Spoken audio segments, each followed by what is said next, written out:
See, this is what is up, everybody. We are live. So today we have a very cool guest. Listen, we were already talking to her. That's why we're a little bit late today. And I'm going to tell you what, Dan, some of the best conversations happen before we go live. Absolutely. It does. Everybody, if you don't know, my co-host today is Mr. Dan Gray from Farm to Bottle. He is he's a great co-host, man. He helps me out a lot in this, and I am giving him mad props today. So I appreciate you, Dan. Mucho gracias or donado or whatever you're supposed to say there. Right. No, it's all good. I'm just giving you props. But so tonight, listen, man, I mean, she really doesn't need an introduction. Our guest tonight has over 100 million streams on Spotify or on all whatever platforms. And like, that's a lot of streams, man. She has moonshining in her blood. Listen, she checks all of our boxes here at Heavy Metal Moonshine. So we're just going to bring her on right now, folks. Boom. Mary Kutter, everybody. Man, that's like a magic trick right there. You just press the button and here I appear. You know what I'm saying? I know. Like, why can't we have that in like real life? Be like, look, just give me 1 minute. Down. That would be incredible. You know what I'm saying? Man, y'all, I'm so excited to be here. Thank you for having me. Hey, we're extremely happy that you came. And it's going to be a good little, hey, look, we may look scary, but there are questions. Y'all look like teddy bears. You know what I'm saying? Just want to give y'all a big old hug through the screen. That's it. Listen, where are you at right now? I'm going to not like give me your location. What state are you in? Are you in? I'm in Nashville right now in Tennessee. Yep. I was writing earlier today just south of town. And man, it was a great session. It was a little bit different, y'all. So today I was writing. So I just signed my record deal with BBR, BMG. They're the same label as Jason Aldean, Lady Wilson, Blake Shelton, Jelly Roll. Yeah, pretty cool. But anyway, one of my label mates, someone else that's signed to the record label as well, we were writing a duet today. And I don't write a lot of duets, but it was really cool. It was really, really cool. And so I literally just got back. But I'll tell you what, it's beautiful down here. Now, where are y'all streaming from? I'm straight out of Pittsburgh, Pennsylvania. Yeah, you are. And I'm straight out of Cornfield, Ohio. He's my neighbor. He's one state over. Dan, I'm so excited about Farm to Bottle. You don't even know. I am too. And guess what? Since you brought that up, we're going to slide something in real quick just to get it out of the way. Yeah, sugar. So here's what we got today. Since we were having you on this, I put the tickets on sale for this at 8:00 this morning. So April Fool's, put the tickets on sale. You can go to the Farm to Bottle website, and there's a place there you can click. It'll take you to Ticket Bud where you can get the tickets. That's the best way to do it. And just to touch on something Mary got a video about the other day about people getting bad tickets from places and on tickets that ain't theirs to sell. If you go to our website or if you go to her Facebook or Instagram or whichever one you have that on or website and click on a ticket there, you're pretty safe at getting what you're supposed to get. If you get a link from anywhere else, I wouldn't trust it, period. So yep. we had that in the past. Like, I know it's Kid Rock is really pushing for that, but like, is it really that bad right now? Like, are they really like scamming you from like, I know it's a thing and I know they do it. Yeah. And it's like, how can you, that's what I don't understand. How can you buy a ticket and the vendor one is the worst. The vendor one that gets the worst. I'll put a flyer out and the vendors will get on there and be like, contact me if you need a spot. We still got spots open. I'll be like, you ain't even part of this festival. That's awful. That's the thing that I don't really understand. Who wakes up in the morning to be like, oh, I'm going to scam people today? Obviously, there's people doing it, but and you know what's so wild, y'all? I had gotten some messages, a handful of them, because I'm going on a bunch of shows in April. Happy April, y'all. April 1st, which is kind of crazy. So literally, I was getting all these messages from people saying, hey, I got these questionable links, and they want me to Venmo them, blah, blah, blah. Is this normal? I'm like, that is not correct. So I'm so glad, Jan, that you brought up through the website. Obviously, your all's website, through my website, is where you can grab tickets. But it's going to be such an awesome just event. I don't even, obviously the festival is all the things, but it's going to be an event. You know what I'm saying? Good people. Right. Good question here, right? You play the guitar, don't you? I do. And I have to see these puppies. Just gonna What's say, wild is I have to do it in a special tuning. And oh, so, yeah. like that guitar right there behind me, I'm playing that electric on tour. And so we have to have it, in the little drop D, and I'm doing all the Oh, little bar chords, you know what listen, I'm saying? Drop D is It's heavy cool. metal. You know what? You're not wrong. It's super cool. And, but this is the thing. I kind of feel like a lot of my songs, you hear me talking, you're like, hick from the sticks. But Hmm. my favorite band is AC/DC. And back when I was a little girl, so I grew up in Kentucky. And Dan, I might have told you this story. I can't remember.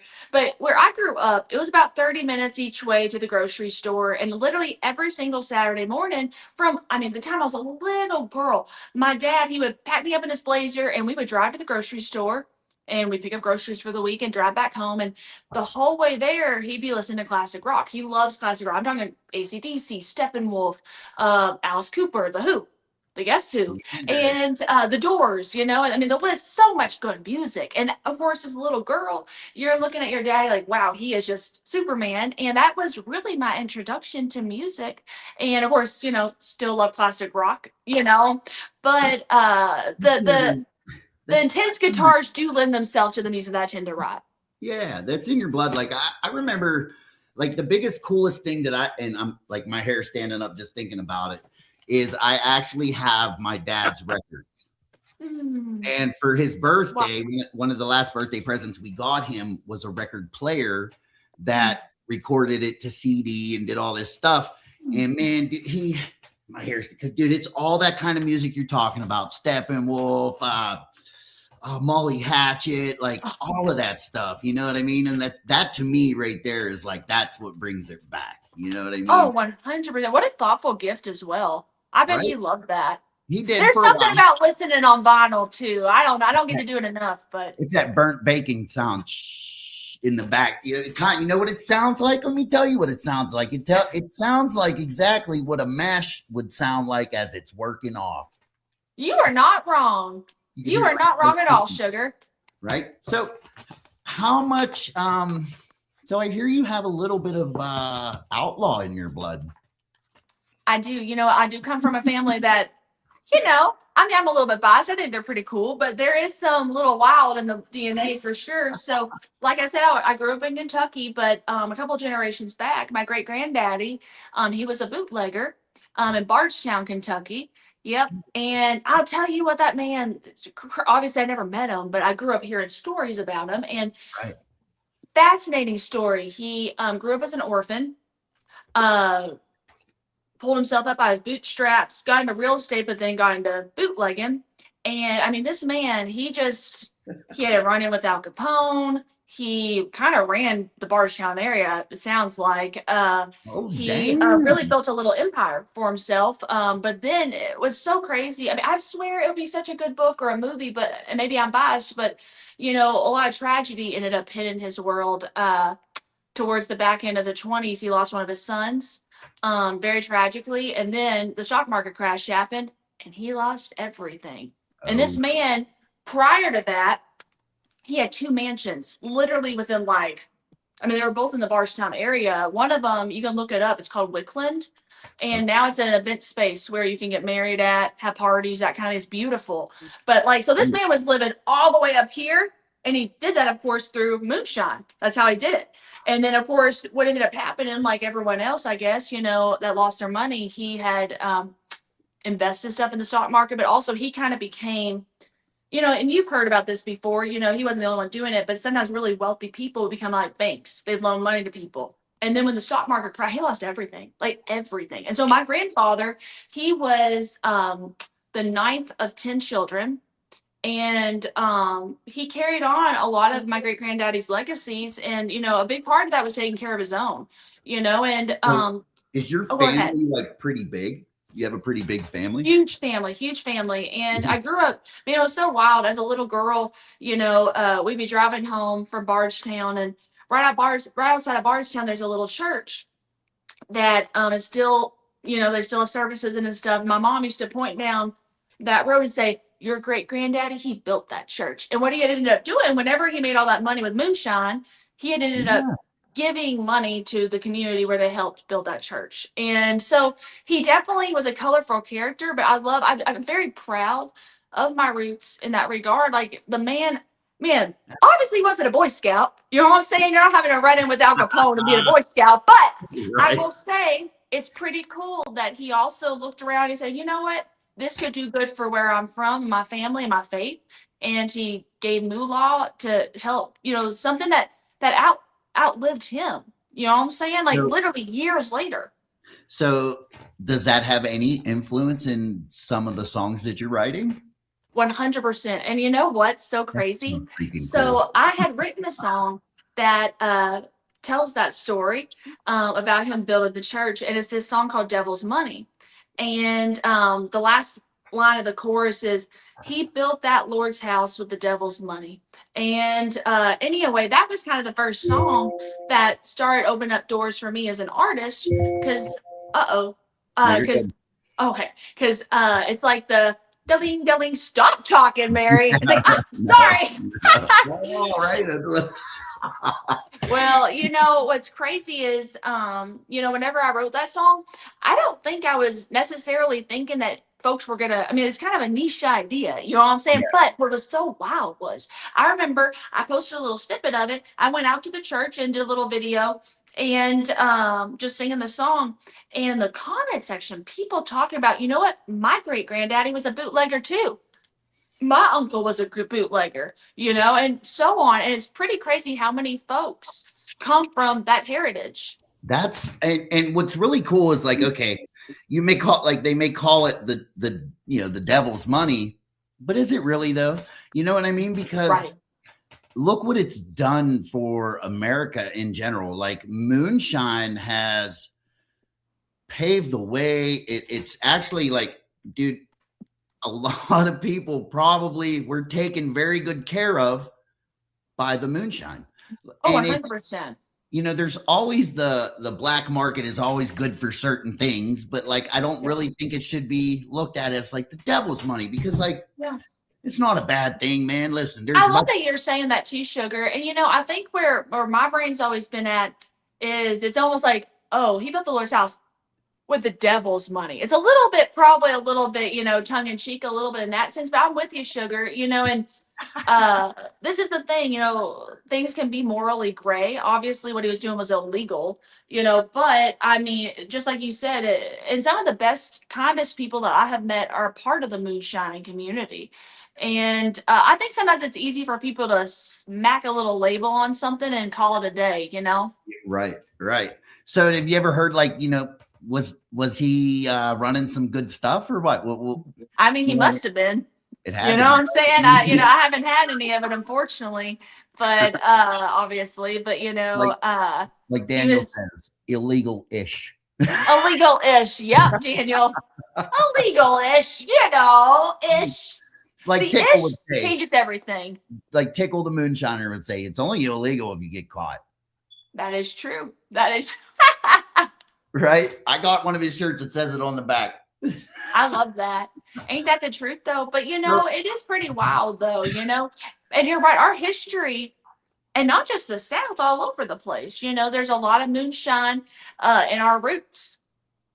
Yeah, absolutely. That's what makes it super cool. There's a lot of moonshine in our man cave too. Just saying. I'm not saying how much moonshine is wherever I'm at. Well, mine's all legal stuff. Maybe. Mine will be soon.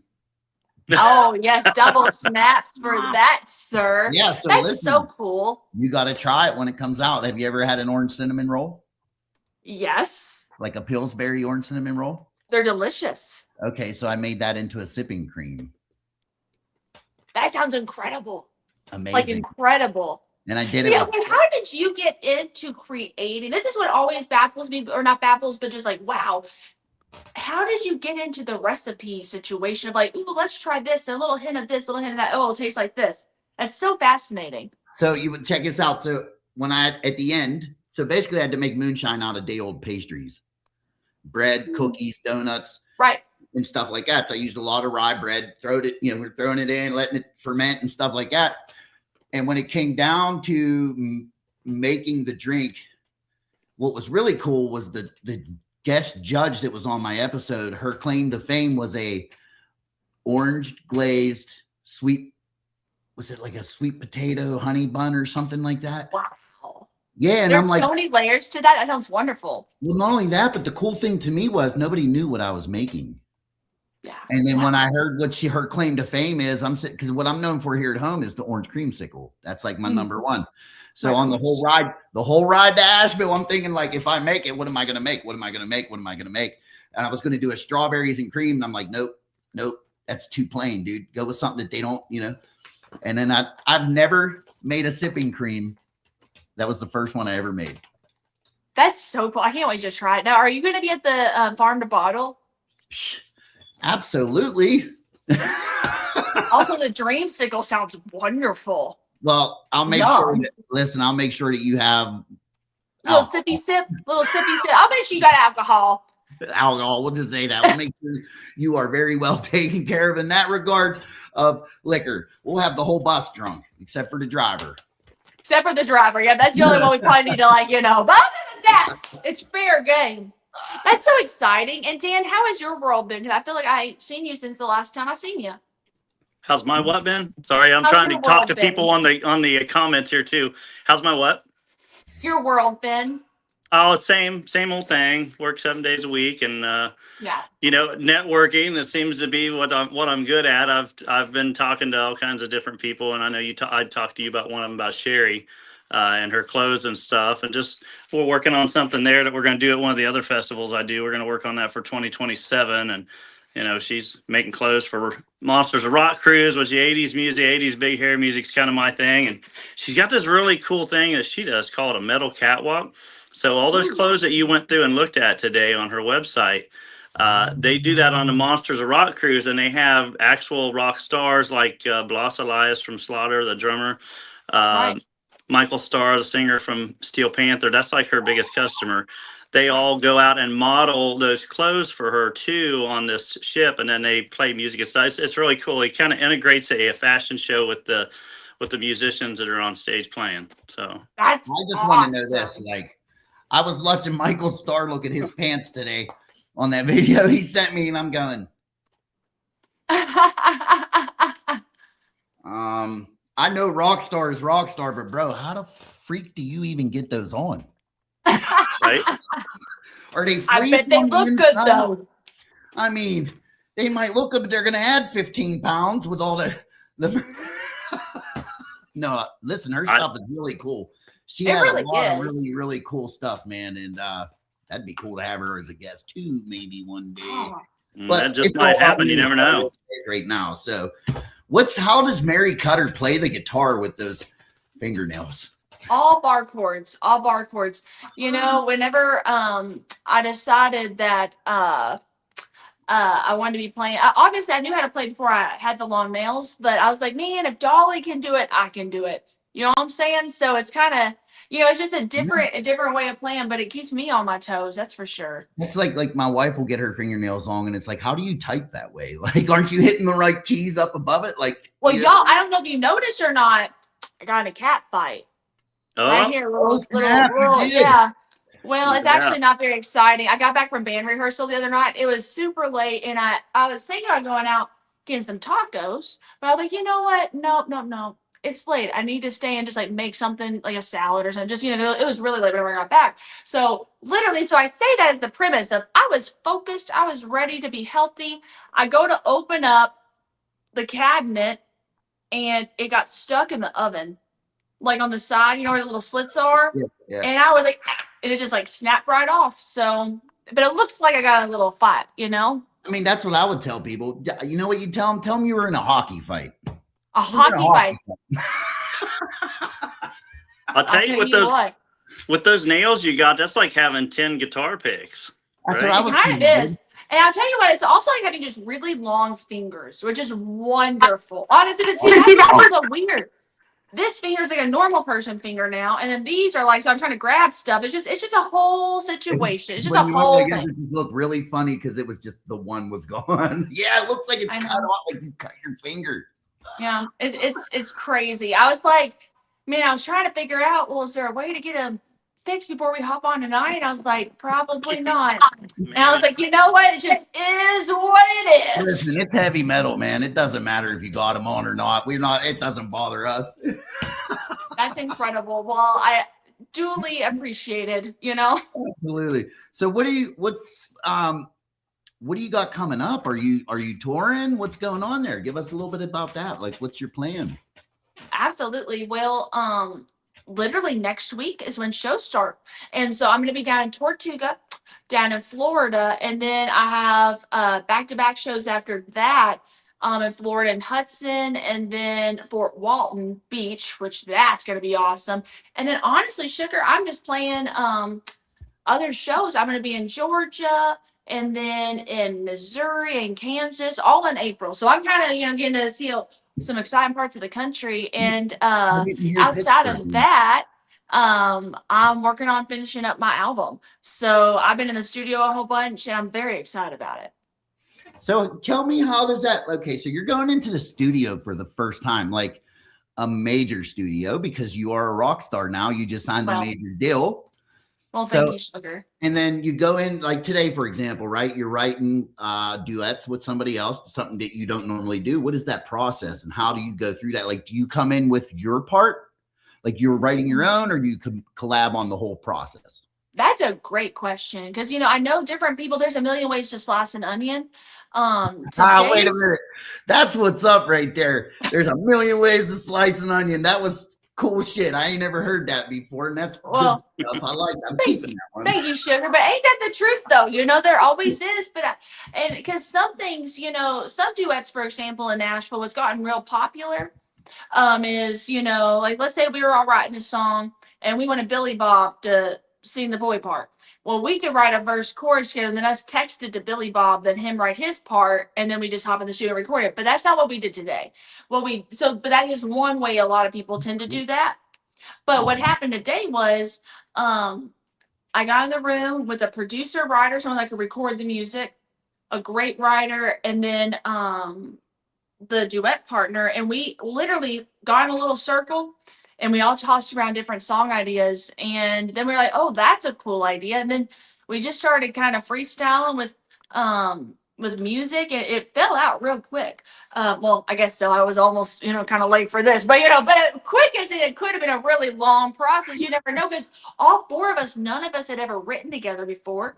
I had only met one of them in person before, and that was the label mate. The other two I never met before, and so that's been a whole. You never know what the chemistry is going to be.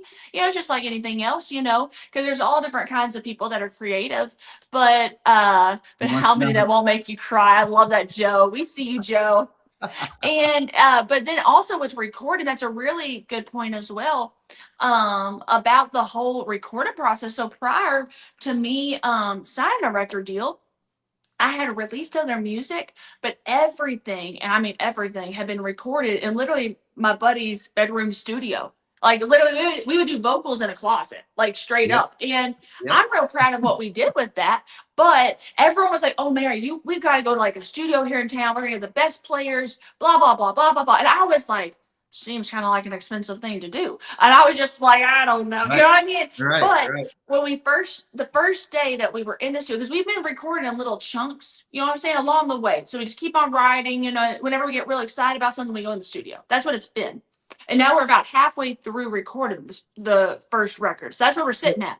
Well, anyway, so the first day that we had recorded, we went to this place called Blackbird Studio. And this is like, I mean, out of all the Nashville studios, is there there's a lot down there? There are. Now things since COVID, it has shifted a little bit where a lot of people now, like whenever the world shut down, a whole bunch of producers, they built home studios. So now, back before COVID, if you wanted to record something, for the most part, unless you were a broke artist like myself, you were going into a fancy studio. But post-COVID, some people truly do record. And like the guy's house that I was writing at today, he's a producer. His entire basement area is like, it was like a studio. It wasn't just like a nice little ride. It was like, I was like, whoa, Whoa, you know what Like, I'm saying? And it was cool. It was really cool. But anyway, so Blackbird is one of the top studios in town. And I remember we went in and we had all the musicians. I played the song that we were going to record, and they heard it one time, y'all. One time. once. And then they go into the little recording booths, and I was like, oh my gosh. And I was like, I get it now. I really do. Will you tour in Illinois, or is our state too corrupt for you? I will be in Illinois actually. Raw. I'll be in there in June. I probably should have mentioned that. I probably, and I'll be in Chicago though, just so you know. I do realize that it's Illinois. People are like, Chicago is not Illinois, but I will be in your state premises. I'll be playing at Carol's Pub, which I'm really excited about. I've heard that's a really cool venue to play, So and so I'll be there in June. that leads to a good question. Like, because you got a lot of energy, and I can see that already, and we love that. But like, what would you rather do? And I get all rock stars want to play sometimes the big venues and stuff like that, but I almost feel like I've seen some really, really, really super good bands at a smaller venue, and it was way better. I love that. I will be real with you though. So and I mean, I love small cedars and I like bigger cedars too. I like them both. I genuinely do.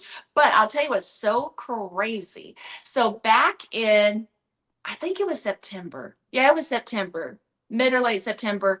I got to open. Hank Jr. had invited me to open for him out at Sturgis Bike Rally back in August, and it was awesome. That was the biggest So you've show been I to never Sturgis. played. I'm a motorcycle rider, and I've never been to Sturgis. You got to go. You'd love it. You would absolutely love it. Well, that night, so we're rewinding, not September. We're going to Sturgis Bike Rally right quick. So I'm opening up for Hank Jr. And it's the biggest show I've ever played up to that point.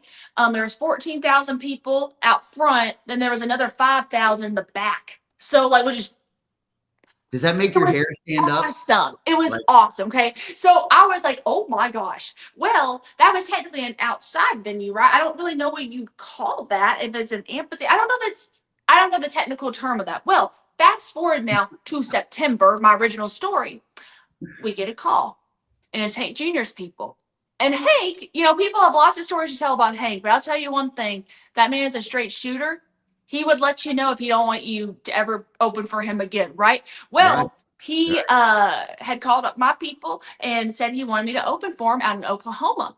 Well, I'm like, that's cool. I've never been to Oklahoma. Well, then I find out about 2 days before, it's not just a show in Oklahoma.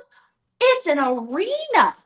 And I just didn't know all the details. So I'm like, oh my gosh, I hadn't played an arena before. So we go out to Oklahoma, and I'm just telling myself right before we go up on stage, I'm kind of sitting there in the green room. I'm thinking, you know what, Mary? You have been thinking about this your entire life. It may not be everything you've dreamed of it being. And I really was kind of because I wanted to enjoy the moment, but I didn't want to hype it up too much. You know what I'm saying? Well, I get up there, I start singing my songs. I'm up there on the stage, and oh my gosh, I'm getting like emotional even thinking about it. I thought to myself, this is everything I dreamed of it being. And Like more. this is and more. Like it was just like, and, I also kind of told myself, it might be empty or the opening act. Nope, that place was full. They were ready to party, and it was so crazy. And so I say that prior to August and September, I would be like, oh, I love like blah blah blah, and I do love those. And if we're being real, all my headlining gigs, because everything coming up this year that we have on the books so far, it's either like Tortuga, that's a festival that I'm playing, and I'm playing some other festivals too, or I'm opening for Hank Jr. some more this year, which is really cool. That's going to be up, I think, in Michigan. I could be wrong on that, but that's later in the year. But other than that, then there's headlining gigs, and at this point, I'm playing the smaller rooms. So I love it. It's awesome. And there's pros and cons. One of the biggest pro, though, in my humble opinion, is after every single show, I do the meet and greet line, and I love it. And last fall, after the Hank Jr. Land, back in, I think it was November, I went on my first headline tour. I had never done one of those before. It was awesome. And literally, I kid y'all not, it's crazy. Every single night, I was like, y'all hang around. I'd love to give you a hug. Maybe, over here, and we'll do a little meet and greet. Every single night was 2 to 2.5 hour meet and greet lines. Every night. It was crazy. I had so much fun though. Like in a weird way, I think I enjoyed that as much as I do the singing part. I just love meeting everyone. Not only that, but it keeps you closer to your fans, and the fans kind of really look into that, and like that's something huge for them. Like I had someone reach out to me and ask me if I did classes on moonshining, and I was like, no. And he was blown the way that I even answered him, and I was like, listen, dude, I'll give you lessons. Like I'll show you how to make. And he's like, I can't even believe you're even talking to me right now. Like just little old me. And I'm like, listen, dude, I only made moonshine on TV once. I'm not like this, famous. You're a big deal. You are a big deal. You actually are. But you know what's even cooler is that you're a big deal and you got a big heart, because not everyone has a big heart. Some people, they ain't a big deal and they still don't have a big heart. But when you're a big deal and you got a big heart, that does say something. I mean, I just want to be like, because you know what? There's nothing cooler to me than give them then my knowledge on how to do things. Or like when someone calls me and like, dude, how do you make a sugar run? Or that's right up my alley. Let me tell you how to do a sugar run. I love that. So, that's your passion. You know what I'm saying? And it's so the cool. best thing I did was, so I turned the best way I can describe this, right? I turned a passion into an obsession. I love that. And now we're I love that. on the park. I mean, because that's the only. He even gave me some pointers on how to make sugar shine, because I had never made that before. And actually, 90% of the lessons I got on learning to make this stuff a year and a half ago was from people in the moonshine community or people off the show. And have you watched the show, Mary? I know I've seen an episode, but I can't, say that I've seen enough of them. You know what I'm saying? Well, there's some really good people on there that, I asked Amanda Bryant, we'll bring her up because she's one. And I sent her a text message one day and I said, hey, I want to make one of my first runs of moonshine. And I got a bunch of pineapple. And she's like, it's kind of crazy to try and use pineapple first because it's really hard. But says, that's kind of brave of you to do pineapple moonshine for your first run. So I did it. She gave me a step-by-step. It took me an hour and a half to read the text message. But she gave me a step-by-step how to make pineapple moonshine. And it turned out really good. So I was like, yeah, I can do this. And see, now, Dan, what you could do is just take that same principle into everything that you make. And it'll all turn out good. It will. It's not that hard. Like, look, I got something working off in there, and I walked in there. I was like, man, I smell like I'm in a barn. Like it was rocking, dude. And I was like, holy shit! I go take the lid off, and it's all bubbling up, and I'm just like, oh my god! I taste it, and it tastes so sweet, and you wouldn't even think. You're like, that looks disgusting, but holy shit, did that taste good? So I'll tell you what, I'll go out to like a farmer's market and stuff, and instead of looking for stuff I want to eat, I'll be looking at the stuff that I can turn into moonshine. Whatever. I love that. My neighbor, she gets a bunch of stuff from the food store because she works there, and she would bring me cases of strawberries or blueberries and raspberries this summer. I didn't know what to do with them. I couldn't eat them fast enough because there were so many of them. So I just started throwing them by the case in the freezer, and I was like, wait a minute. Hold on, I got a still outside. Yeah. And a mash barrel. Incredible. And take that stuff, throw it in there. I haven't ever made very much plain stuff. All my stuff's been a concoction of several different things that have sugars in them, and they turn out tasting pretty good. So we might even tempt you with some of it at Farm to Bottle Festival. You never know. So That sounds great. Man, y'all are little scientists. I'm just so fascinated by it. It's just really, really, really cool. I just picture y'all, you'll open it up like, ooh, that looks, what is this? Tasting good. You want to know what's crazy. funny? I failed science class in 9th grade. I quit. I didn't take it in 10th or 11th because you needed so many credits of science, right? So I did like the biology. I did all the other stupid shit. When it come time to graduate, they were like, you're missing a science credit. And me and my science teacher did not like each other at all. Yep. At all from the 9th grade year. So when I went in there the first day, he looked at me, I looked at him. He's like, I don't want you in here. I said, well, listen here, Mr. Tomasic, I don't want to be here. Right. And he's like, this is what we're going to do. I know you need to pass this class. Here's your hall pass. Don't come back the whole year. I'm like, and he gave me a That's D. horrible. Honestly, no, it was great. but it's so sad though. He missed an opportunity. Like genuinely, you're good at science, or you wouldn't be able to do what you do.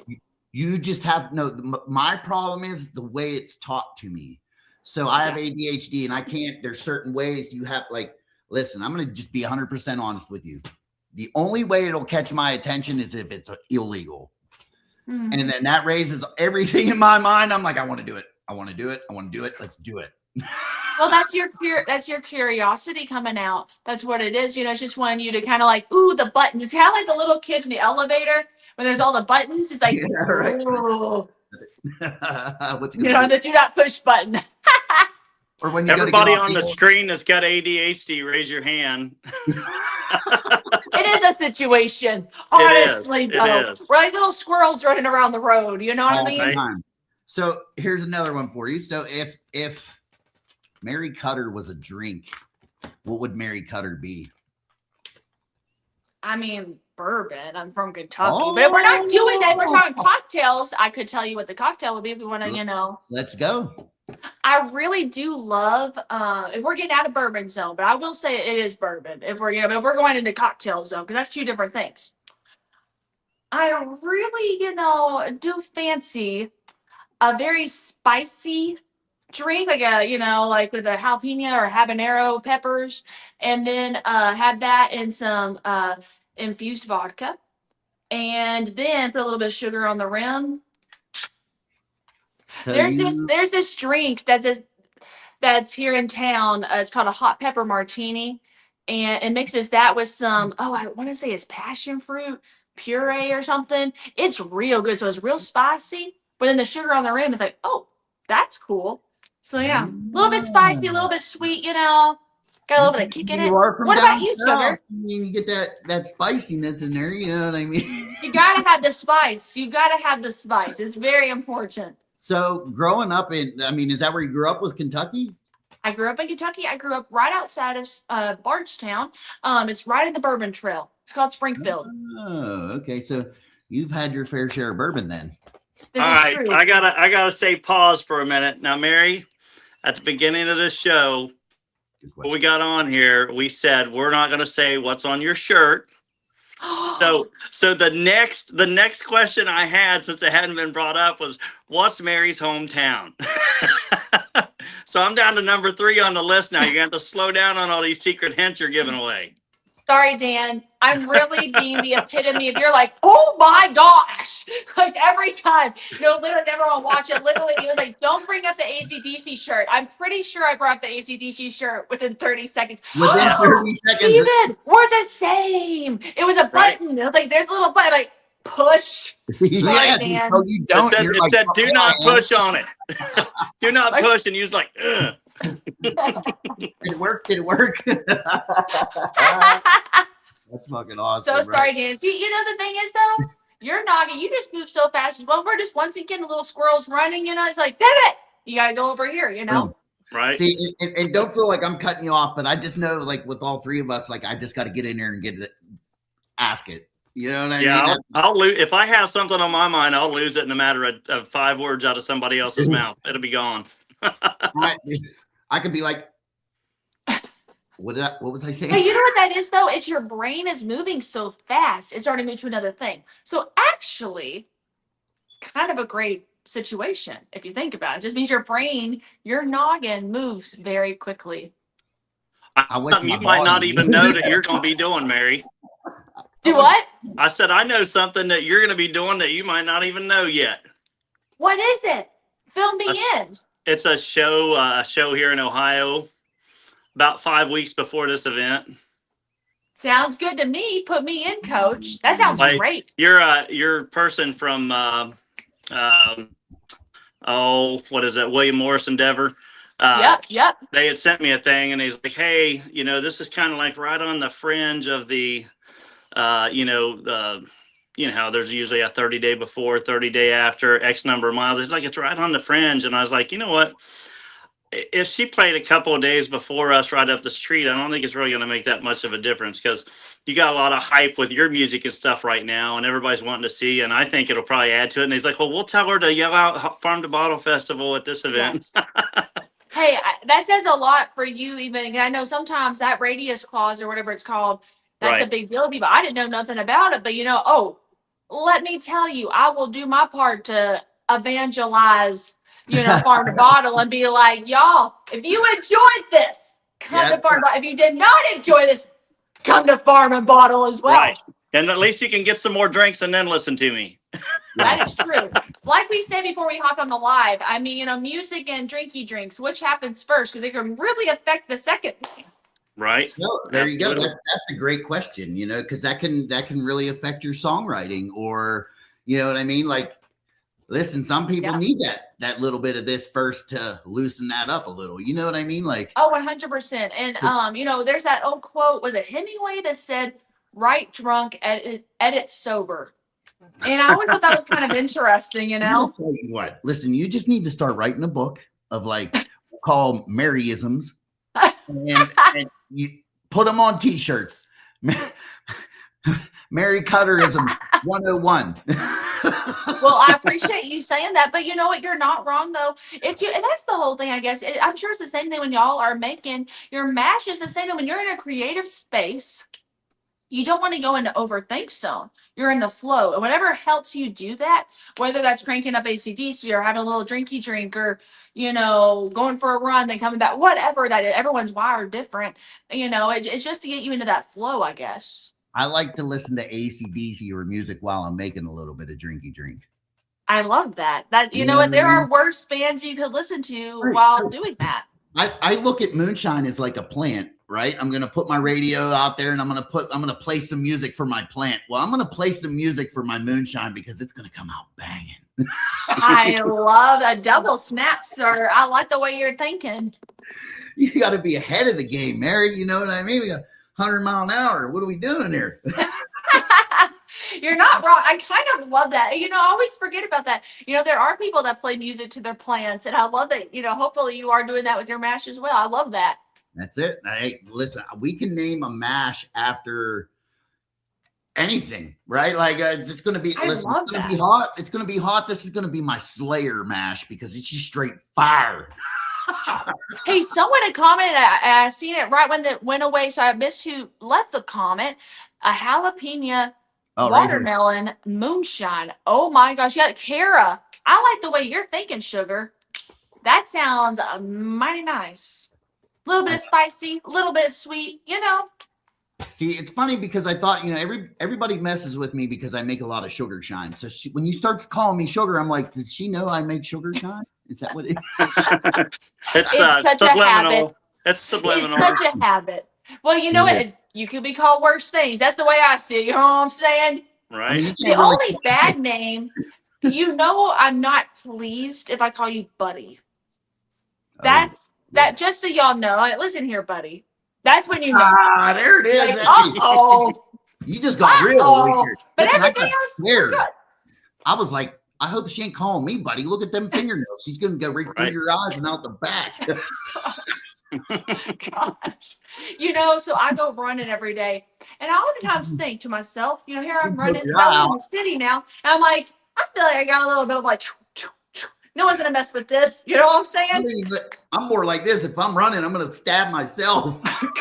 Well, it's bad though. I had this horrible habit. I know you're not supposed to do it anyway, of doing this, clenching my fist. And this was several months ago. This is kind of a gross story. I'll keep out the nastiness, but literally I was running. I do 5 miles a day, every day. And my hand, I got done with a run and I was like bleeding. So I was like, I can't do that anymore. So now I do this.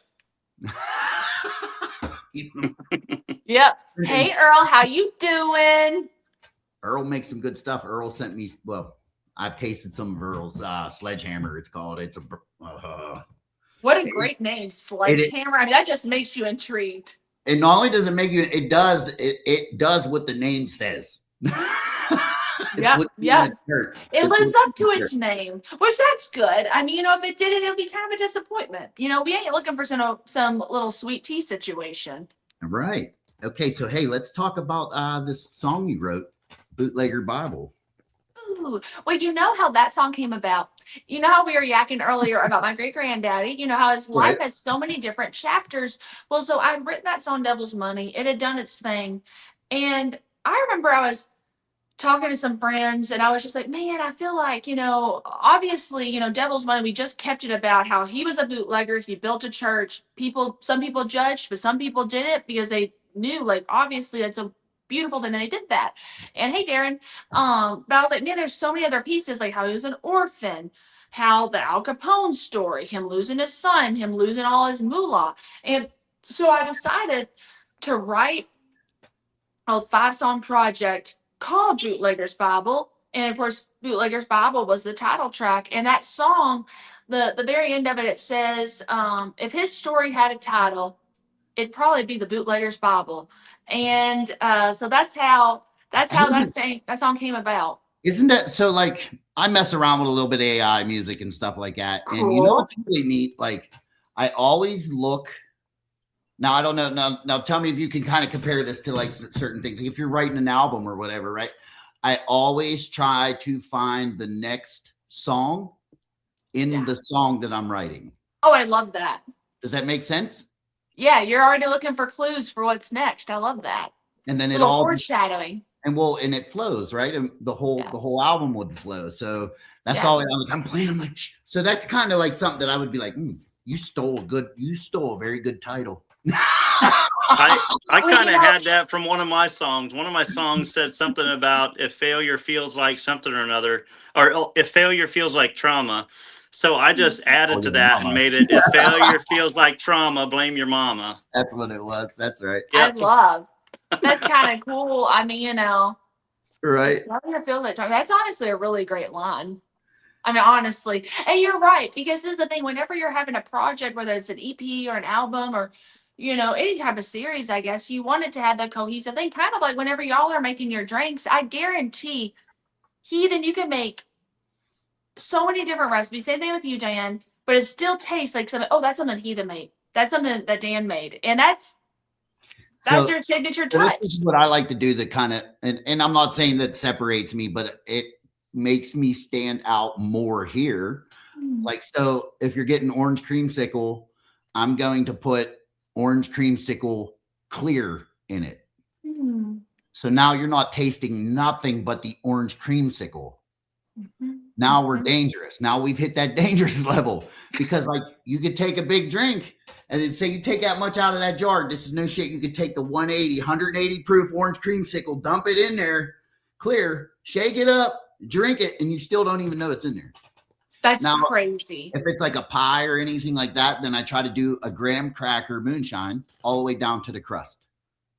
But the detail and just the back to, you know, the passion and obsession, those details, that's so special. That's so cool. That's so cool. So it's a nostalgia thing, right? We want to bring back all those memories and all those feelings, right? So what is one thing that every kid did when they were eating that popsicle? They chewed on the stick. So that's the other thing I can do is I'll put clear. It'll be like wood flavored, clear, like it'll have some smoke. So when you drink it, you're all the way down to the popsicle stick. That's what I like to do. That gives me literal. I don't know if you see the arms on the hair. I don't know if my phone picks it up. I'm like, that's crazy. Food on the stick, right? You got the little bit of yes, I still do. Still, see, so that's kind of the extra step that I like to take. And even though it may be cream, I don't make everything cream, and then not everything is 35% either. So like I make a 55% apple pie that'll knock you on your butt cheeks. I feel like I'm in the presence of literally like, it's just like, you know, what are those fancy chefs called? Michelin chefs. Michelin star, like thank you. Yeah. It's like that level of like, there are so many pieces, and I don't even think that I don't even know the degree to it, but I don't think folks even know the level of all the things that go into it's their masterpieces in their own right. You know what I'm saying? Yeah. That's just cool. We should have a Beat Bobby Flay version of Moonshiner called Beat Popcorn Sutton. That's incredible. Randy, I agree. Listen, me and Dan had a really good idea the other day. We were kicking around some ideas, and I was like, dude, like, because I love UFC fighting and stuff like that. Like that, just like when I see fights, I'm like, yes. So I used to like watch the show all the time, Tough Enough, where they would put them all in a house, right? And then they would all have to fight each other. And I'm like, dude, we need a freaking Moonshiners version of that. We need to put them in a cabin. We need to have them cut down corn or do some kind of whatever. And that's cool. And then they battle. with their skills, making their own shit. And then whoever's left, it will be the coach and the one person versus the other coach and the one person. Honestly, I could see that idea getting picked up. I'm talking. Do you know the right people, Mary? Can you make that happen for us out there? I would love to. Only if I get to be one of the little judges that taste test and everything. I mean, seriously, people would eat that up. It would almost be like, I mean, depending on how crazy you want to go. But like literally, you think about once people become roommates, it's a whole nother ball game, especially while they are competing. I mean, that's yeah, because even on the show, you know what I mean? Like on the show, they were asking me, what are you going to take? And I was like, rye. If I get the chance, I'm taking rye, right? Well, I got to go second, but the dude that went first took almost all the rye. Right? Then they're like, what kind of steel do you run at home? I said, well, I got the one with the thumper. And the girl was like, she won that challenge. So what was the first thing she took? One with a thumper. She ain't ever ran one before. She takes it. So then I think to myself, well, you know what? Listen, give me a pop can. I probably still make better moonshine than both of you. And that you did. Well, that's wild. This is what I did though at the end. You really should watch my episode. It was kind of cool. Like I really want to, honestly. I cried like a baby, so I'll just tell you that. I'll get it out there now. Like, because that's probably the first coolest thing I ever did in my life. And then the dude wanted to ask me about my mom and dad. Or both passed away. So it was like, dog. Wow. So they're going to do these interviews, and every interview they're doing with me was immediately after I won. So my face is like just red from crying and fucking sweat and all this shit. And then you want to ask me about my mom and dad, how they would feel. I'm like, dude, I was like, you motherfucker. I was like, aren't you so glad you did that? And I would guess that they've been looking down and they're very proud of you. That's very cool. My mom would be, she'd be off her rocker right now. She would be, she'd call me Bert. She'd be like, hey, Bert, come on down, bring me some moonshine. So Mary, you being I would like to make one of something my mama used to make. And this would be something you might have heard of before because it's very much central to Kentucky. It's called mountain cream candy. You ever had it? I've never had it, but I know what it is. Fill everyone else in though, but yes. Oh, your mama used to make it. It's a very simple thing. You can make it with sugar, butter, and water or sugar, butter, and cream, either one. Then you got to boil it to a certain temperature, and then you pour it out on a marble slab, let it cool down to a certain temperature, and you have to pull it like you pull taffy. And then you have to quit pulling it at a certain time too, stretch it out, cut it into little pieces, and within about 30 minutes after that, it turns to this melt in your mouth like cream kind of candy. It's like those little dinner mints, but not hard. Yeah. You know what I'm talking about? Those little butter mints. It's like that, but it's like you put it in your mouth, it melts in your mouth. So it's very much a Kentucky thing. She grew up in Moorhead and Olive Hill, Kentucky. And there's a famous lady there in I think it's Mount Sterling. I think it's one. I'm gonna say it's Ruth Hunt. Is Ruth Hunt sound right down there? Ruth Hunt Candies. What did Ruth Hunt do? Make candy. She probably did something really familiar. Wow. That's really cool. Man, you need to make some of that. You need to find your mama's recipe. I got it. Well, I got the recipe in here. It's been in here since I was a little kid because as a kid, I grew up, she's always making stuff in the kitchen and she works second shift. So it's like, if I wanted to eat something good, my dad's solution for dinner every day was go down to the store, get some bean with bacon soup. And that's what we're having. And I was like, that had been 6 days a week or 5 days a week, however much she was working. That's what we would have to eat. And I was like, well, you know what? I'm going to learn how to cook stuff. So I started hanging around the kitchen so I could learn how to cook stuff that was better because I got tired of eating bean with bacon soup. I ain't ate none of that shit in years. But I'll tell you this. We have Miss Renee Blastone in here tonight. Oh, yeah. I seen Renee there a minute ago. Yeah, she makes some excellent candy. She takes all of these guys' candies or flavors of moonshine and put it into hardtack candy. It's awesome. So that's incredible. So check it out. You got to go check out the Heavy Metal Moonshine page or Renee's page. I have orange cinnamon roll hardtack candy on there, and I'm going to tell you what. I'm not being biased by no means whatsoever, but everybody that has eaten it absolutely loves it. They're like, dude, she's killing it. And I'm like, well, dude, listen, that's from the jar. That's from a winning jar. And that's so cool. Yeah, that's so cool. If you get a chance, make sure you look up Miss Renee Blastone here because she is. I will. She'd probably make you a freaking candy too. And I would eat it all. I think very it would quickly. be, here's the thing, though. I mean, here's my guess. It would be more of a fireball. A little bit of spice, you know. She said. Still got some sugar though, but yeah. Yeah. Man, that's so cool. Man, I'll tell you what, that little recipe you were just saying, yeah, how y'all made that tab. And also, oh, side note, that's what I was gonna say. Ain't that crazy, by the way, Dan, how you started learning how to cook? And I kind of wonder if that set the stage for you to of course start distilling. You know what I'm saying? I don't know. Like, you know, you learn Probably, how to cook from a young age and they kind of, you know. I had an interest in it a long time ago. I did not a single soul that did it. I had a guy that was a truck driver that came to a place where I worked at that I'd buy it off of occasionally, but that was just, you know, once in a blue moon, but ever actually making any of it.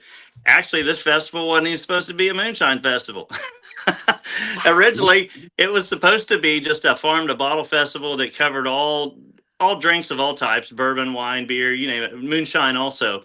But the response to this festival initially, when I first came out with it in March of 2023, I was like, hey, I'm gonna do farm to bottle festival and And I put out some advertisement. It's like moonshine. John Bentz was the first one. He's one of the former master distillers, and he had said, hey, would you like to have one of the master distillers there? I was like, yeah, sure, I guess. Why not? And he's like, well, you get from the Moonshiners thing. And I hadn't watched the Moonshiners show in like 5 years. I was like, well, okay, yeah, sure. So then I got to looking at it. And before I know it, I had like 7 or 8 of them on board. And then a bunch of people from the Moonshine community came. And they hijacked my festival and made it into a Moonshine festival. Those dirty dogs. Well, listen, That's amazing. there was no hijacking going on at all. Ain't that wild? The people want what they want, though, sugar. I mean, honestly. Right. Absolutely. So we've ran with that. And we try to promote everything, any liquors that are made here in Ohio, be it moonshine, bourbon, you know, vodkas, rums, gin, whatever. We try and have all of that there for people to do tastings, but the vast majority of what we have is moonshine related stuff. That's incredible. That's so awesome. That's kind of how I got into it. They kind of twisted my arm and said, if you want us to come back, you got to be making moonshine by next year. So that's what got the whole thing going. It was like, hey, one guy's like, hey, I'll give you all the stuff to make a still, but you got to come and make it. So I had to go make my own still. And then the following, I did that in April of 2024. And I had till July or till early September. So between April and September, I had to make some moonshine. Well, I got busy doing stuff, and it was like the 1st of August before I made my first batch of stuff. So, you know, I came right down to the wire, but I made some, and I took it there and let them taste it, and they didn't tell me it tasted like crap. So, and this is the cool thing about that, like. So, you know, going to Maggie Valley and checking out all that, right? I don't think I've ever seen so much liquor in my entire life. Like, they're like, hey, try.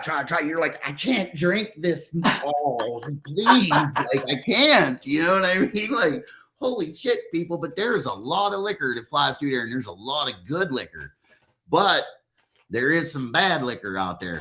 And I just hope, here's my thing. I just hope that when someone drinks mine and they're like, oh, man, that's good, I hope they're not lying to me. You know what I'm saying? Because I always they feel ain't gonna like, lie. well, have you ever lied about some bad liquor? I mean, I have a heart. That's true. You don't want to break someone. That is a really good point. I mean, I don't want to be mean, but this is what we tell them. It's clean. Oh. Hey, that's some clean stuff, man. That's that's not a bad thing, but that's not the greatest of things either. That's, you know what? So now I know the code word. So whenever we're at farm to bottle and we're walking around, we're doing little tasties together, and then you tell Billy, you're like, that's some clean stuff right there, Billy. Then I'm like, ooh, he doesn't like it. Yep. Same as listen here, buddy. You know what I mean? Listen here, buddy. I love it. We both have our little, you know what I'm saying? That's good to know. That's crazy, y'all. Man, well, you know, I'm sure that I'm sure there's such a feeling as well. And Dan, I'm sure you felt it whenever you made your first batch, where like the first person takes the glass to their lips, and you're like, yeah. What do they say? Hey, they didn't spit it out, so that was a good sign as far as I was concerned. That's true, baby doll.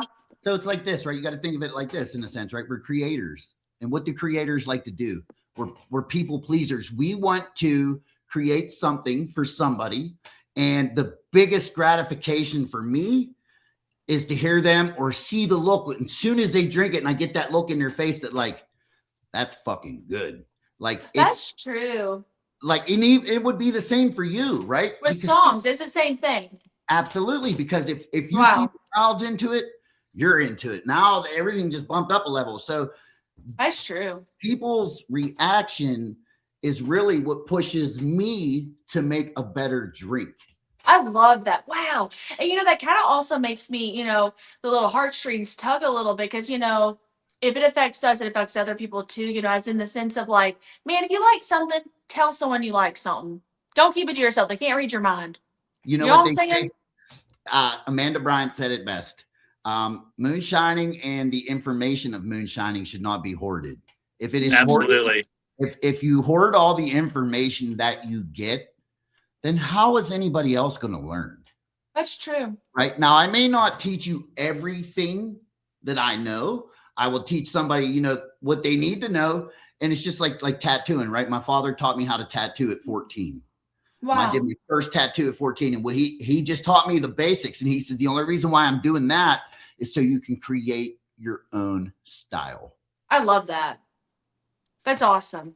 Hey, I taught my first anyway.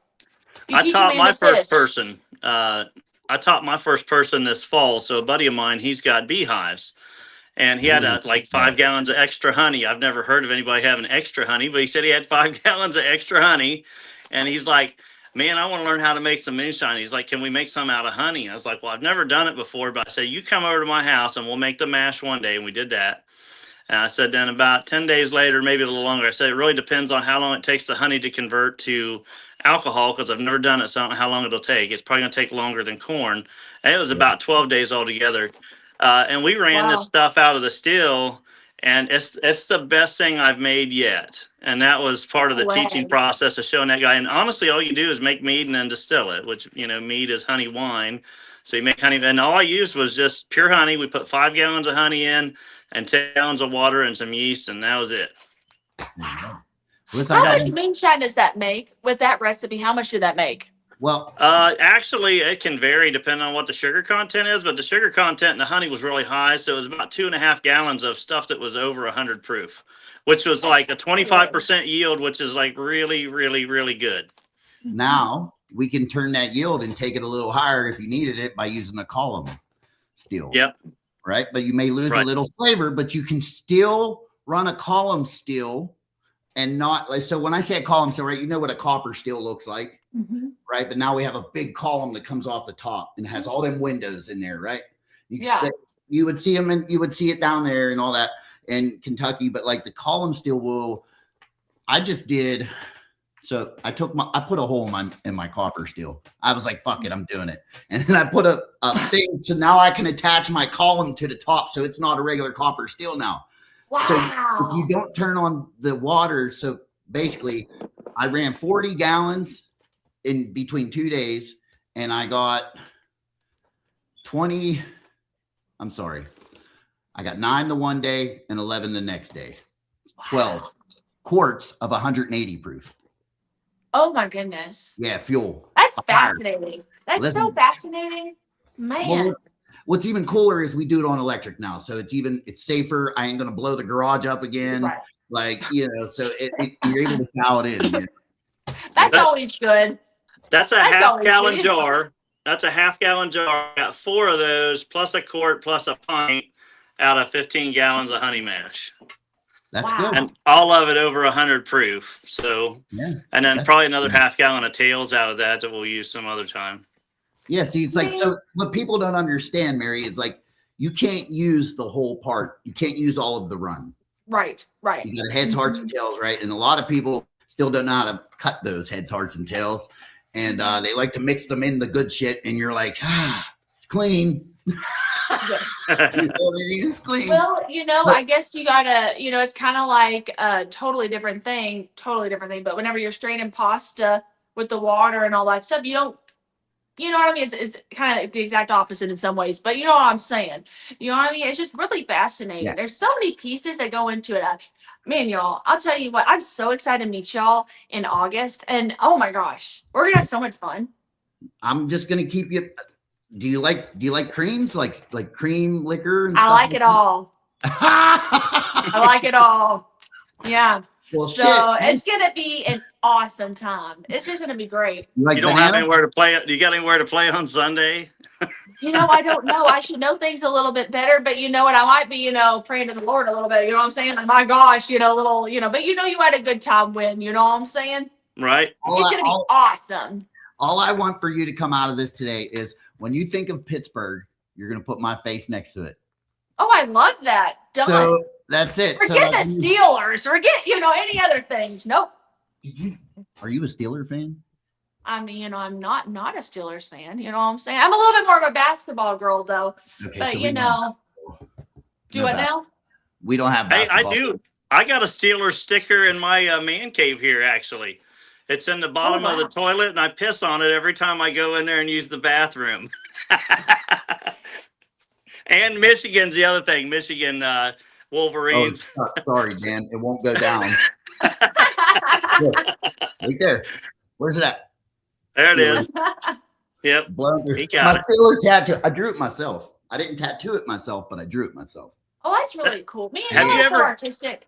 Well, I do have a question. Have you ever tattooed yourself? That seems like that would yeah. be like next to impossible. No, it's easier actually. Hold on. That's my son's birth symbol or his zodiac right there. I did my hand for my mom. Wow. That's special. This Yeah. one. That was for when I was in a motorcycle club. Oh, My wow. little Spartan helmet, and then that one. So when he was born, so I got the crown on my hand for my son too, because he's like the king of the house. I So, love. Yeah. Well, And Mary, we need to talk about something from you now. So I want you to talk about your song. It was everybody has songs I really like, and then everybody's always got this unique little catchy tune, and you probably know which way I'm going with this. But you have a song that mentions all 50 states in it called When Mississippi Votes Blue. So talk about that song. Well, thank you, Dan. That means a lot to me. I kind of wrote it as a joke, to be honest. And the idea of what are the craziest things we could say that are never going to happen? Like when Nevada stops playing blackjack is a line, and we were yakking about, can we make that in under 3 minutes? And oh my gosh, sorry, I didn't mean to do it. I had to. I love your little kitty head's like, what is going on in here? It's crazy sauce. And anyway, that song was so much fun to write. I love, Dan, that you know that song. Well, There's one of the first ones I in heard. it because we mentioned all 50 states, and it's less than 3 minutes. So there is not anything that repeats. And literally, it's like when all this craziness happens, that's when I want to be with you. That's like the ultimate burn. You know what I'm saying? And I do kind of wonder, have children learned the 50 states with this song? I hope so. I do hope so. Right. My question is, was there any that you couldn't think of right off the bat where you're like, oh shit, yes, there is, like Rhode Island. You know what I mean? That's a really good question. I remember certain states were harder to think of, like the cliches around them, like when, I don't want to, man, what are all the lines? There's a lot of lines on there. Like when Alaska doesn't have snow, that's pretty easy, obviously. Right. But then there were like certain ones like Rhode Island. I'm blanking right now on what Rhode Island is. I'd have to look up the lyrics, but like there were certain lines. I was like, what do we say about Rhode Island? You know what I'm saying? What do we say? And it was so much fun to write though.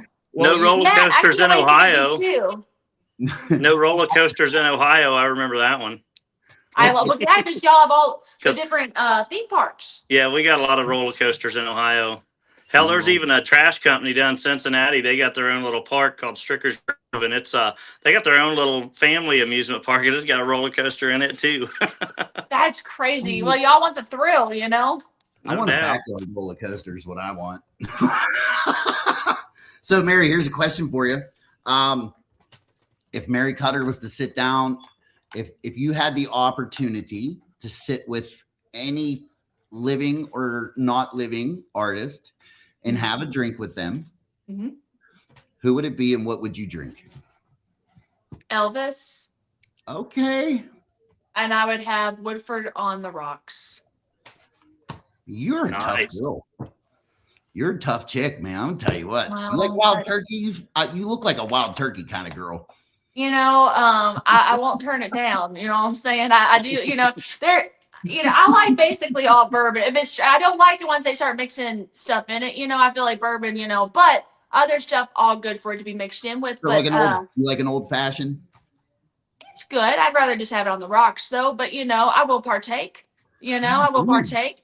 But no, it would be Elvis because I feel like it would be one of those situations where he's such a classy man. Of course, I never met him, obviously, but I feel like have a little drinky sings, for me, maybe just Can't Help Falling in Love is one of my favorite songs. It's such a good song. But man, that man, oh man, he's actually the screensaver on my phone.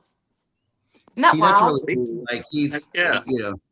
I mean, he's a legend. My uncle, well, not my uncle, my grandmother's mother, because she was adopted. Her son, we used to call him Uncle Barry. He actually served in the military with Elvis. No And way. they were stationed in Alaska. Yeah. And yeah, he has pictures with him and everything. What But did my he hair- say? What did he say about Elvis? As far as I remember, like they had like the cake job. Yeah. Like he wasn't doing like a lot of hard stuff. Right. Yeah. Kind of deal, obviously. Yeah. Other than that, I'd have to ask him again because it's been a while since I talked to him about That's it. so interesting. Wait, do y'all remember what was that K-pop band, that Korean pop band? Man, it was BTS. They were blowing up for a second. Yeah. Well, a couple of friends of mine, they wrote one of their hits. But anyway, so that's how I learned more about them. But great music. But in South Korea, they have that rule that everyone has to serve in the military, and it's at a certain age. Well, long story short, one of the members his time was when he had to go serve. And y'all look it up later. I don't want to say the wrong number, but look up how much did BTS make for the GDP for South Korea. It was an insane number. And so certain people were like, well, maybe they should waive this for this guy so he can just stay in the bank. And he was making them so much money with like just the tour. It's just kind of crazy. Well, anyway, long story short, obviously he could not be like, oh, I'm not going to serve when everyone has, you know what I mean? Right. So they ended up going on a hiatus. And so isn't that wild? It's kind of interesting. It's just crazy that they make all that money for him. Like it's freaking Huge. Well, it was just like the Bad Bunny. I read right after or right before the Super Bowl, I had read how much money he had made Puerto Rico. It was something crazy. Once again, I'm not a numbers person, but it was like, but you think about, of course, we're in such a large country. There's so much going on. You know what I'm saying? Like, Like, yeah, artists are going to be added to to all the money coming in. But you think about a small country like South Korea. There's a lot of people there, but it's not really a massive situation. Right, it's not big in size, right? Right. It's just really interesting. I don't know how we got onto that. I actually have no idea. Oh, Elvis. And then the military. I'm like, wow, this was a prime example of the squirrel moment. It happens. See, we all have it, right? Like, see, They all connect a little bit, though. I was just gonna ask you a banger of a question too, and I'm like, mother sucker, I just lost it. So sorry. If it comes back to you, feel free to be like, it came back. So someone's all asking here, what's your favorite bourbon if you had to choose one? And I think you said that already, didn't you? It'd be Woodford. Yeah, but I like it all. It's all great, So- but there's something very smooth about Woodford, but I will say that Makers has I don't know if y'all have had Makers 46. It Never. really Yes. has a similar finish to me. It does as Woodford Reserve, which is kind of interesting. It was so crazy. That feller I was riding with, I was talking about his studio today. I went into, he said, oh, you want some coffee? I was like, oh, coffee sounds good. I won't turn that down. So we go in there and he has this little kitchenette area right up, like it was part of the studio, but you go over here. I look to my right and here's this huge antique cabinet thing with like every bourbon you could think of. I'm talking like the high end, but also the low end too. But it's like he is a true Connoisseur. collector. Connoisseur, yes. And it was kind of like, wow, that's really cool. And so we started yakking, and he starts telling me some bourbons I ain't even heard of. And I'm like, I grew up in that neck of the woods, but there's just so much going on. It's just a whole nother realm. And, the people, and y'all would be this way more than I am, to even taste the details. I'm such a big picture person, but y'all obviously have that gift. And that's so cool to have that. And people like myself that aren't super tasters, I was like, that's good. Ooh, that's really good. But y'all are like, it's this way because the vanilla notes that are blah, blah, blah, mixed it with a little bit of lavender. It's just like, okay, That's something to do next time you taste some bourbon, right? Sit there. You smell it first, right? The whole process, you probably know it, right? You smell it first. You got to look how it runs down the glass and all this other good fancy shit. And then taste it, right? So like I didn't think I had a palate until I was sitting there like, man, like I tasted something and I'm like, do you taste like I could taste the cucumber, I could taste this. And they were like, dude, I taste all that. And I'm like, so I'm not dumb. Right? That's so cool. That's so cool. But that is a gift to be able to, decipher all those individuals. It's just like a song. Like some people, we were talking about those musicians earlier, the bass player is able to hear what we're just hearing and make it sound fuller. But, and then like the electric guitar, like, what if I do this little in the background? And then the drummer's like, ooh, what if we go to 16th notes? It's the same kind of thing that they're able to decipher all things. Good night, Renee. Don't forget to check her out if you want some of that candy. And hello to Jimmy Crack Corn too. So, hey, one thing I was going to tell you about bourbon, Mary. So, I always, for 30 years, I thought Jim Beam was good bourbon. So, and then the guy I started working with about 8 years ago, he's like, "You like bourbon?" I was like, "Yeah." So I've been drinking Beam and Coke for 30 years. That was my go-to drink. And I was like, he's like, "Well, here, take some of this home with you." So he gave me a bottle of Buffalo Trace, and he said, "Don't drink it by the shot." He said, "Just sip it." So over the last 8 years, I went from having like no liquor at my house to I'm gonna give you a little quick run around my man cave here. I don't even have room for people to sit because I got liquor everywhere. Let me see if I can turn this camera around. I don't know if I can or not. My wife gets mad at me because I have to do like a weekly. We're gonna have to do it this way. But like, that's awesome! What a cool space. There's that, and then you got all that liquor on the shelf somewhere back there, and then there's some there and some over there. There's liquor all through here. I've got liquor everywhere. I don't have no room for nobody to sit, so I got to pack it away when people come here and visit. Start drinking. You know what? It's kind of like musicians. They'll have all these guitars. You got your bottles. It's the same idea. Decorating the walls. I love it. So I got guitars too. I got guitars doing all these festivals and stuff with all these 80s bands and some country bands and other stuff. I've got a whole wall of nothing but just signed guitars from people too. That's what kind of guitar is behind you there, Mary? And I don't have as many as like, I gotta work on it, you know what I'm saying? Brand is and I got a little flute right there. I used to play the flute back in high school. So I still play a little bit though. Isn't that crazy? What brand is the guitar? Let me see which one y'all can see. The electric. This one, well, the one right behind my head is an Arden Luthery, which is kind of a niche brand. And then I got right over here. Let me see if I can move this. This is my Taylor. It's a Taylor Koa. This one really is pretty snazzy. This is a little ukulele. And then right over here, my electric guitar, right here. This one, man, I actually don't know what the brand is of this, which sounds really weird. But my guitar player in my band, him and his girlfriend, she does all, all the fancy videos and pictures she has taken. But anyway, they found this guitar did not look anything like it on Facebook Marketplace for, I want to say like $75, and they redid all of it. Like, it was not red. Right. It was not glittery. And it looks so cool on stage. Probably for the Farm to Bottle, I'll probably play it there. That's what's up. I'll bring one for you to sign so we can hang it up here in the man cave. Yeah. I feel honored. I'm getting 2 more this summer. It'll be Tom Kiefer and Leah Ford. Ooh, that sounds awesome. They're playing at the Rock the Block festival that I'm part of. So, but I get like guitars every year. I got them, and a lot of them just sitting in cases because I ain't got no room left on the wall. I'm probably gonna have to add on to the man cave. Hey, you need to just make it like a massive cave. You know what I'm saying? I love that. Dude, I would walk in there and be like, "Oh my god, bro, can I just play one? Can I just? I can't like play. I can't like play a lot. but can we plug it in and turn it up? I got a drum set Always. you can See, I play love while we're that. here.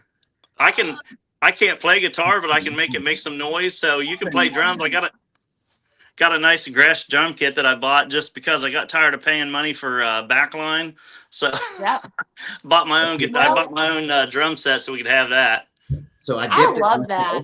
I didn't put it That's back together yet. beautiful. Hold on. This would all be, where all the crap goes, but like. That's cool. And then you That's can so even- cool.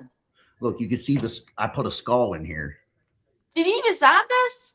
right where my hand is. Hold on, right there. You see his teeth Wow. right here? That's incredible. Like you can see it close up, but like I call it zombie puke because that's what it looks like. It looks really cool. And I just dipped it twice. It's pretty neat. I gotta, of course, finish it, but that's one of them. It's a free You one. little artistic man. I got Y'all one are something crazy. similar I to cannot- that. I got Oh, that one there. Beautiful. Oh, whatever, Dan. That one, a buddy of mine dipped that one. Jesus. And then he did this one here. And this one's signed by Steve Lynch from Autograph. I know that. And this one here signed from the whole band Striper. And then that one back there in the corner, I don't know if you can see it or not, but it's from Tito's Vodka.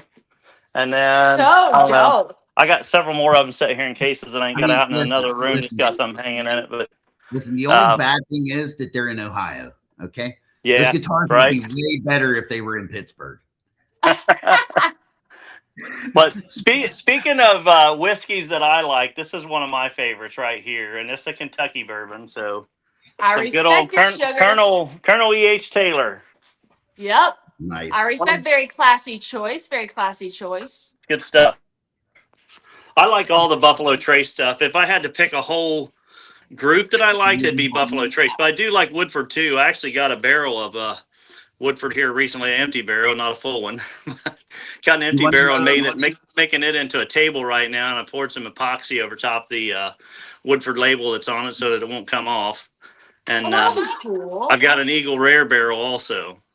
You want to know the Wow. last time I bought liquor? I couldn't even tell you. I love that. That means you're making some good stuff, baby. Because I'm like, listen, I don't really drink too much anymore, and if I do, it's going to be my own because I know it's good.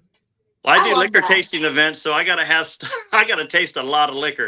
And that's how I get all this stuff. If I'm gonna be doing a liquor tasting event, it's like I'll go buy something that's new from some distillery here in Ohio that I've never heard of, and I'll try it first before I take it there. Because if it sucks, I ain't gonna have it. But if I get a taste at least reasonably good, we'll use it. So I'm just wearing a helmet when I come through. that's all right. So this is how cool. This right here, somebody gave me this. A fan gave me this at Maggie Valley, and it's like a spoon. It's made out of like parts. I love. Check That's this out. crazy. You want to Hey, know? I was a Pittsburgh fan one day. Just for one day.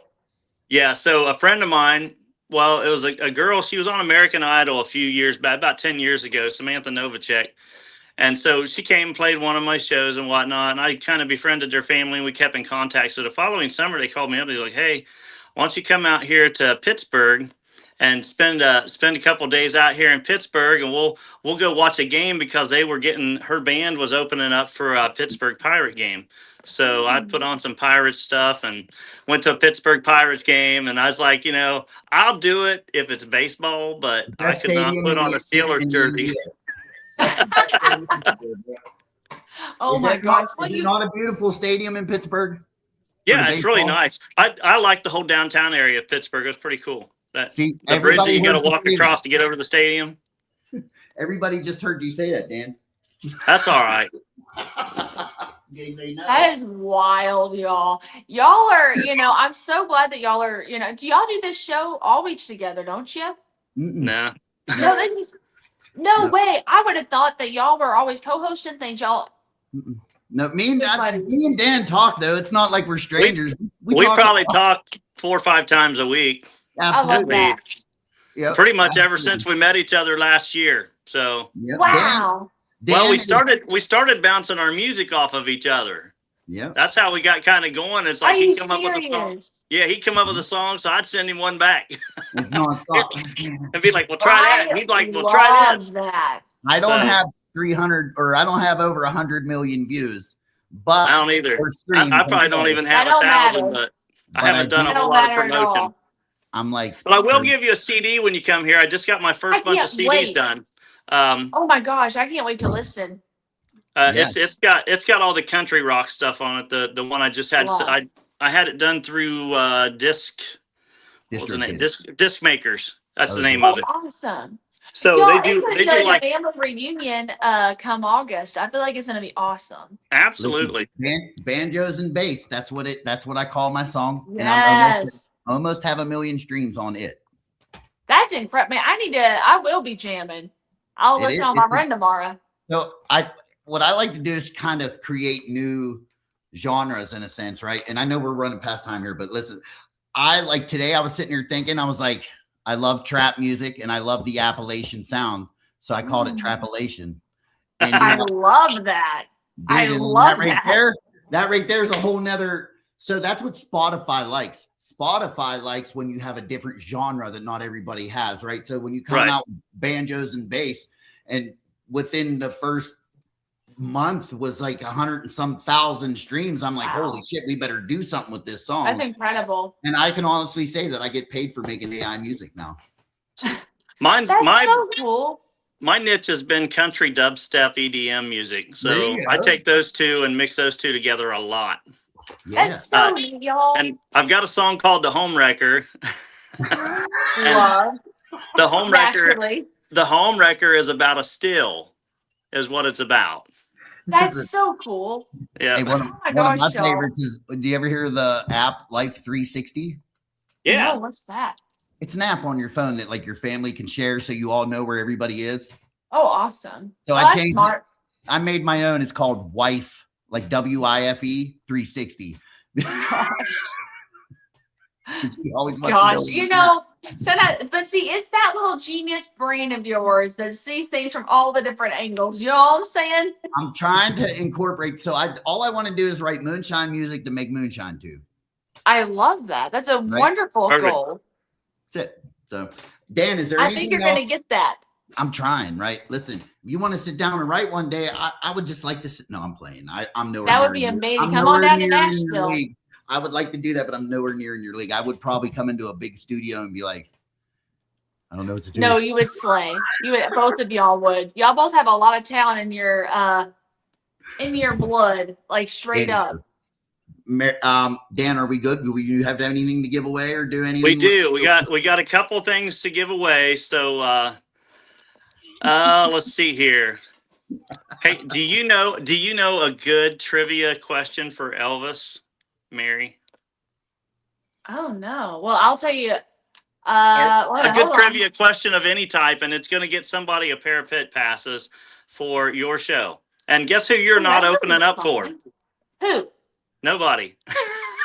That's crazy. Okay, well, I'm thinking about my little question. You get to be the headliner. So, what did Elvis like to pair his peanut butter sandwiches with? What was the other mainstay and time out? No, you got to go somewhere else. Too easy? Too easy? Okay. You know, there's somebody that already does that. Oh, okay. All right. Let me see. It's too easy. With Elvis, a trivia question, right? Trivia question with him? Yep. 1 minute. Please hold. What was the this is so difficult. Like I've read so many things about, there's the obvious. Like, what's the name of his favorite mansion?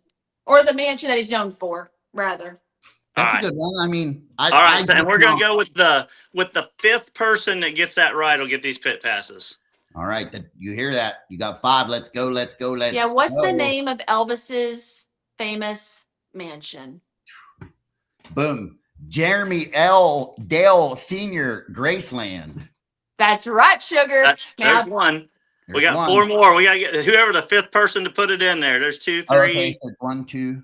Oh man, they're all flying in there now. Holy shit! I think it's. Hold on. Looks like Misty Pooler to me, but I can't. I think it's Misty Pooler. Yep. Misty Pooler. All right. So Misty's gonna get a pair of pit passes to Farm to Bottle Festival. Hit me or Jason up later and get us an email address. I'll send those to you. Misty Pooler's too. Huh? Misty Pooler's a singer too. Sweet. Misty, I can't wait to meet you, sugar. Misty she sings at Maggie Valley. Awesome. She's very good. She is very, very good. She's a very good This next question is for a pair of weekend passes for the Farm to Bottle Festival. And you had to have been paying attention during this podcast to figure out. I want to know on which hand and which finger Mary has a broken fingernail on. That's amazing. And remember, y'all, the phone flipperoo. I have the front thing. Oh, I have the front facing camera. Squirrel. Girl. Right. It's not the right index, but we'll give you a hint. You got the right side. So 4 more guesses. Well, I don't know. It might be on your left. Which one's it on? Because you're facing a different direction than me. So which side's it on? Am I supposed to say, oh, are we counting like what I would say is my right hand? It's on my right hand. Okay. But what other people might see is the left. But if I'm looking at Mary Kutter proper, I am Mary Kutter proper, it's the right. All right. Right hand. Not the index finger, not the thumb. Uh-oh. Dan, I don't think you're going to win the tickets. Left hand. It's not the left hand at all. It's the right hand. Right hand middle. That's not it. You got 2 fingers these left. are all the guesses. Got you. Third finger. No, it's not that one. I mean, she only got 5 fingers on one hand. Somebody got the pinky. Right side pinky. We'll go with that. So Jeremy Dale Sr., he gets it. Was it your pinky? Love it. No, it was my right index. Oh, shit, I'm wrong. Oh, man. All right, well, scroll back down. We got to go to whoever got right index finger first. Sorry, Dale. I wasn't paying enough attention either. Hell, I thought it was your pinky finger. Look, they're all like right index. There's like 100 of them. But whoever had the first right index, Jason can go back through here later and find out who was the first person to put right index finger and right index. Get them on their toes. Okay, so the first person that says right index was Matt Schlacker, or Stahlecker.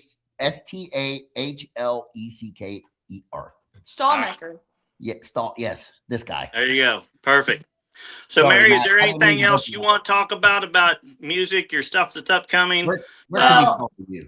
Where do we find Mary? Everything's under Mary Kutter, and Cutter's with a K, as you guys have spelled out on the screen. Double thumbs up for that puppy. And I gotta say, I just can't wait to hang out with y'all. It's gonna be here before we know it. We're gonna have a good time. That we are. Listen, hey, I can't thank you enough for being on. I know everybody got stuff. Ditto. Oh my gosh, what a fun night. This is cool. Let me just explain. Let me just thank you for being a great guest, because I had a whole shit ton of questions that I didn't even have to ask. You just straight up carried. It was good. This is a good. Are you saying I talk a lot, heathen? What are you? No, but that's what we want on a podcast, because it's probably better because it's about you, right? It's about you. No, we had it was just a fun conversation. I feel like I learned a lot, to be honest. I mean, there's so much, like the bootlegging's in my family, but I don't know all the intricacies. I mean, I know what it tastes like, the most important part. But, the thing is, I don't know how to, y'all really are masters of what you do. I really thoroughly enjoyed hanging out with y'all. Do you have musicians in your family? Say it one more time. Are you the only musician in your family?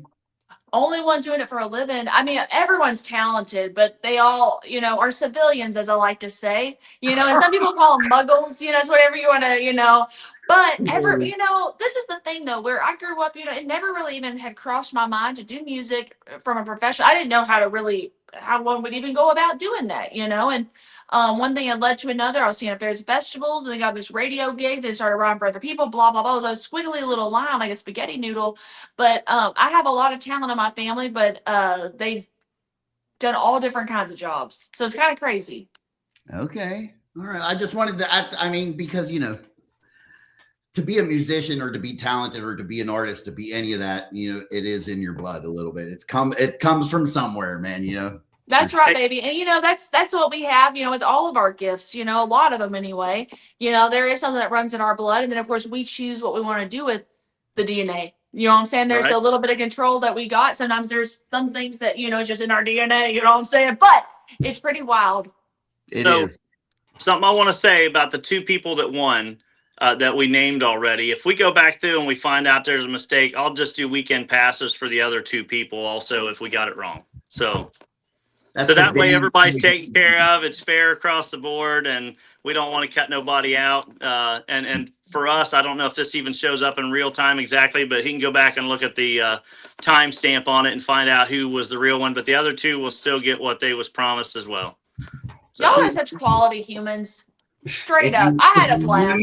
No, I'm playing. well, you Y'all are get really you get awesome. at least one more. I can't wait to see y'all. You What'd get at say, least Sugar? one more round with me in August. So I can't wait. we'll I have can't wait. we'll have the Farm to Bottle crew on here with you, and we'll fill you in on what's going on and hype you up a little bit more and I just think all that good stuff. And on that one, we're going to give away a pair of, I don't want to say this from the wrong way, but an intimate pair of meet and greet where it's more than just a meet and greet line. We can go in and talk to you for a couple minutes and have a little bit of extra time. Whatever. It's gonna be really fun. It's gonna be awesome. Can I enter for that? No. You can, yeah. That's gonna be awesome. I can't wait. It's gonna be awesome. I'll be like, listen, I know who she is. I interviewed her. I got jars of shine for her. Kind of how it went down, like with Brett Michaels' band. I brought the whole entire band Moonshine. Wow, that's so kind. And they were excited. And it's going to be a guy.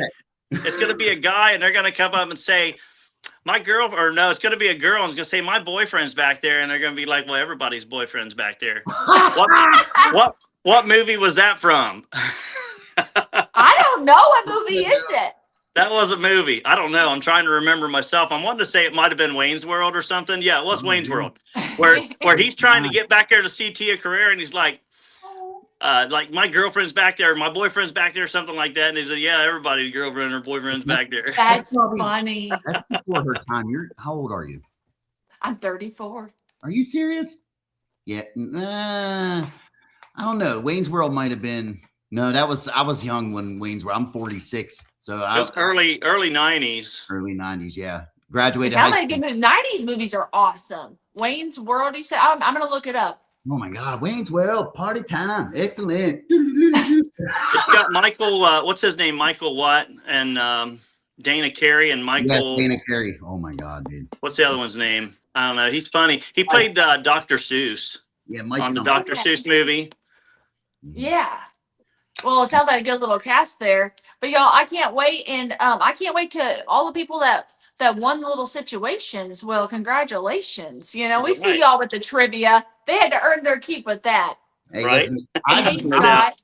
The best part is we kept their attention this long. So yeah, no doubt. Oh, we had a good time. Better than the other way around. I'll tell you what. I would have enjoyed just hanging out with you too, but I am glad we had some folks watching. Better than the other way around. But thank you all for having me on tonight, and I can't wait to give y'all a big hug soon and to try some of your shine. Mike Meyer, there you go. That's right. Hey, you'll be a customer for life then. Absolutely. Ain't that the truth? You have a good product to win. All right, baby dolls. Well, I will see y'all soon. I just really do appreciate y'all. We appreciate you guys. We'll talk soon. See you at Farm to Ball. Bye, Take care. babies. See ya. Dan, my man. Yes. Thank you for a great guest. I appreciate that. Was a good interview. Brother, anytime you want to come on and be a co-host, you are more than welcome. Well, we've got more lined up, so you'll be seeing me. Hell, she might have wished it into existence of me and you doing stuff on here on a regular basis. I mean, I'm okay with that, bro. I know we got several coming up that I'm gonna have come on here with you. So it's even cooler though when other people can spot that there's a vibe like that. Right? What I mean? Yeah, like, absolutely. I mean, we're both that kind of guy. I used to have, when I was younger, I had like stage fright talking in front of people and whatnot. And I still do. I've just got to the point it just doesn't really affect me anymore. I just talk to whoever, whenever, wherever. I got public service jobs where I got to talk to people every day I don't know. So Mike Myers was the guy's name. Yep, Mike Myers. Jason Winter. All right, everybody. Hey, thank you for tuning in. I need everybody, and awesome show, brother. I appreciate you, Dan. Sweet, absolutely. My man. All right. Till next week, everybody. I am everybody's favorite heathen, and tonight we are out of here. See you. Thank you, Dan. Yep. Boom.